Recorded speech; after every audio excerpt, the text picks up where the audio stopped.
Hello, all. I just wanted to come on here and do my middle Little Mermaid review. Okay, and that's what I'm going to be doing right now.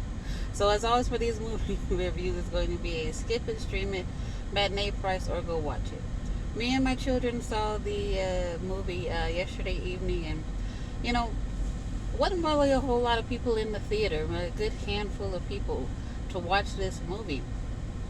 And I'm going to say that all of the actors within the movie did a really good job of playing their role in the characters. Um, um, what's the girl name? Hallie, Chloe, Bailey, no, Bailey something. Hallie, you know who I'm talking about. The girl who played Ariel. She did a really good job of being Ariel. You believe her as Ariel. And let's like as far as all the hoopla about her being black and all this other type of stuff. Well, you'd be, if you go to watch the movie, you're just gonna end up being more mad if that's your only sole reason for not watching this stuff. Y'all got this. Y'all, whoever y'all is, y'all need to stop with all that. I mean, it's just becoming a part of the norm now. A lot of uh, people are just playing characters, and that's the end of it. I don't see a big deal about the fictional character being what she is, a fictional character. But anyway, but yeah, you'll be more mad because um, there's all different races in this film playing mermaids. There was Asian folks, white folks, Hispanic folks, African folks. They are in this under the sea. They're on the island. So there's just a bunch of different races everywhere.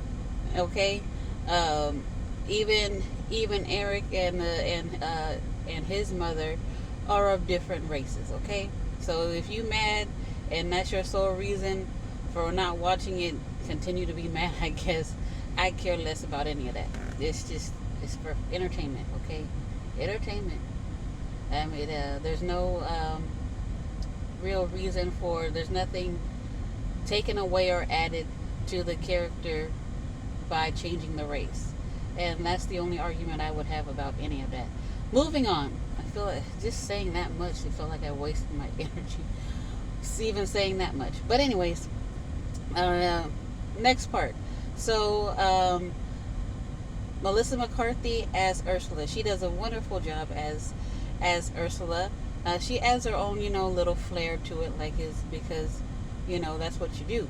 You don't just necessarily just completely take over and be someone else when you're reprising a role someone else did. That's just par for the course. And she did a wonderful job as Ursula. Like I said, everyone did a great job in their roles for this movie. Um, let's see. Let's go to the CGI visual effects. Okay, right? The characters, the flounder, Sebastian, Scuttle. Scuttle is played by Aquafina. I've gotten used to her now, so she doesn't bother me that much. That she even has her own song in this, and so you might like it, you might not. It kind of took me by surprise. It kind of threw me off for a second because I wasn't expecting for all of that. But by the end of it, it was a little cute. It was cute enough to me. Let's see what else. But yeah, as far as the Scuttle, the bird, she, because Aquafina is saying it, she was playing the Scuttle, was about the most one, the only one that I can say that I actually agreed with the character design. As far as anything else, Sebastian and Flounder, they could have just, you know, it's a talking animal, so you could have. I get that you're trying to be live action and realism, but it's still a little weird and off-putting um, with the character designs. I mean, go ahead and we get it. We already have the suspension of disbelief, so go ahead and just make the characters how they need to be. You know, it doesn't have to be as real as they made it, especially the eyes, and the mouth movements. It's just weird looking.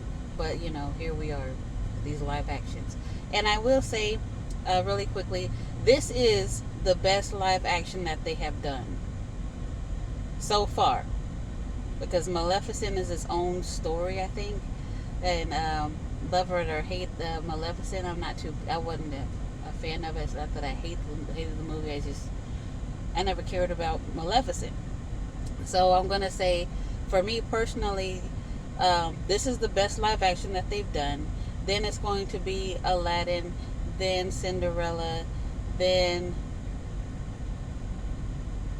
I don't know. Then everything else is just down there at the bottom. This is the best live action one. This is the most faithful adaptation that they've done. You know, aside for some minor changes, like instead of a wedding, it's an engagement at the end. And lastly, the music. When Chloe Bailey, or whatever her name is, begins to sing, it's its own moment. She sings very beautifully. She sings very well, and you're right there with her in those moments. Under the Sea. Under the Sea is probably the one that's isn't as fun, or isn't as up there as you would like it to be, because it's not like the fish are playing instruments or anything like that. It's not that much of a suspension of disbelief. It's not that cartoony. You just see life and see animals, moving around and floating around, and as Sebastian and all this stuff is going on, is singing. It's not as, while it's still cute and there, it's nowhere near where it should be.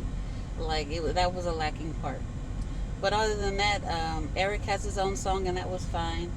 Everything else in the movie it's a fine matinee price movie. Okay, and if the race thing is the only reason as to why, let that be your reason, whatever. But it was a fun, cute movie. It was fun. It's a faithful adaptation to the movie. A couple of minor changes. Matinee price. My kids liked it. The baby, the 2-year-old, she liked it the best. She was the most engaged out of everyone. It does run a little long, but yeah, it's a matinee price movie. It's a fine movie. But with that being said, be safe, be kind, be wise. Bye bye.